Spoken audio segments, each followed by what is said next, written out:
বেংগালুৰুত 4জন ল'ৰা মৃতদেহ উদ্ধাৰ হৈছে। ক'ত? ৰুমৰ ভিতৰত, যিটো ৰুমত ভাত পানী বনাই খাই বৈ শুওঁতে 4জন মানুহ তৎক্ষণাত ঢুকাই থাকিল বা মৰি থাকিলে।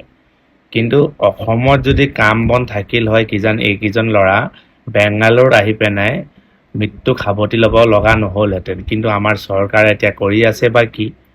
এই বাহিৰত লাখ লাখ মানুহ আহি কাম কৰি মৰি আছে। কোনোবাই ৰুমৰ ভিতৰত তৎক্ষণাত মৰি গৈছে, কোনোবাই কাৰোবাৰ চিকাৰ হৈ পৰিছে, কোনোবাই 12 ঘণ্টা ডিউটি কৰি কৰি হাৰ্ট এটেক হৈ মৰিছে। মানে এনেকুৱা ঘটনাটো প্ৰায় ক'ৰবাত নহয় ক'ৰবাত হৈ থাকে। গতিকে অসমতে কিবা এটা ব্যৱস্থা কৰি পেলাই কাম পৰ্যন্ত কিবা দিব পৰা সুবিধা কেলেও চৰকাৰে কৰি দিব নোৱাৰে।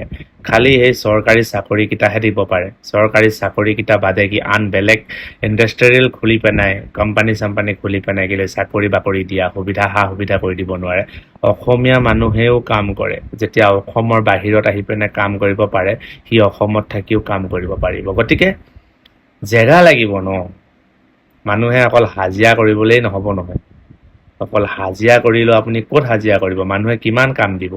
এনেকুৱা ডাঙৰ ডাঙৰ কোম্পানী যদি থাকিল হয় নহয়, ইণ্ডাষ্ট্ৰিয়েল থাকিল হয় নহয়, আমাৰ অসমতে কাম কৰি অসমীয়া ল'ৰাবোৰে তাতে জীৱন যাপন কৰিলেহেঁতেন। জীৱন তাতেই আমাৰ ধুনীয়া হৈ পৰিলেহেঁতেন। কিন্তু কোনে বুজিব? চৰকাৰৰ খালি কংগ্ৰেছে কি কৰিছে, কংগ্ৰেছখিনিয়ে এজেপিয়ে কি কৰিছে, বিজেপিয়ে কি কৰিছে, সেইবোৰত লাগি থাকোঁতেই সিহঁতৰ সময়বিলাক গৈ আছে।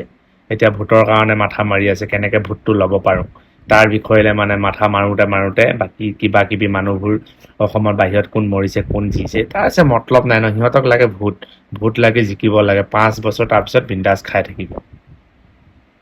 অসমৰ বাহিৰত থকা যিখিনি ল'ৰা কেনেকৈ খাইছে, কেনেকৈ কি কৰি আছে তাৰো অকণমান খবৰ ৰাখক। আমিবোৰৰ আৰু সেইবোৰৰ ল'ৰা যিকেইজন মৰিছে সেইকেইজনো অসমৰে ল'ৰা হয়।